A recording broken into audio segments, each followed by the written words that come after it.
Основното училиште Гоце Делчев е меѓу 10 наградени училишта во државата на ликовниот надпревар "Јас и ти сме исти" во рамките на проектот Мултиетничко интегрирано образование на Министерството за образование и наука.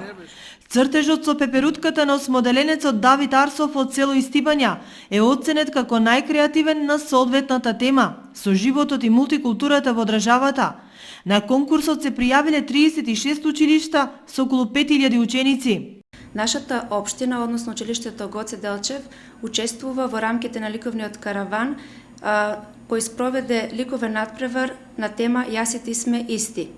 Учествува голем дел од ученици од нашето училиште, а вкупно 5000 ученици од цела Република Македонија. Целта на оваа активност беше учениците на креативен и символичен начин да го искажат своето разбирање за соживотот и мултикултурата во својата република. На 22.12. во хотел Александар Палас, каде што во присуство на министерот за образование и наука господин Панче Кралев, заменик председател на владата на Република Македонија и други еминентни гости се доделија наградите за 10 неуспешни цртежи во рамките на ликовниот караван. Нашето училиште преку ученикот Давид Арсов од 8 оделение од подрачното училиште Истибања доби награда. Со тоа покажавме дека и ние ги исполнуваме целите на овој проект за мултиетнички соживот во Република Македонија.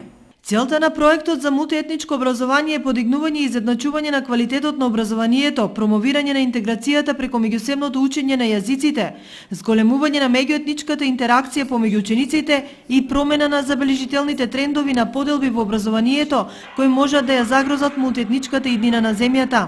Ликовниот караван е дел од активностите во рамките на овој проект што го спроведува Министерството со поддршка од амбасадата на Норвешка во Македонија. На овој проект за кој Министерството издвои фонд од 372.730 евра, му претходиа и летен камп на мултикултурата во Охрид, како и мултикулти автобус за посета на училиште.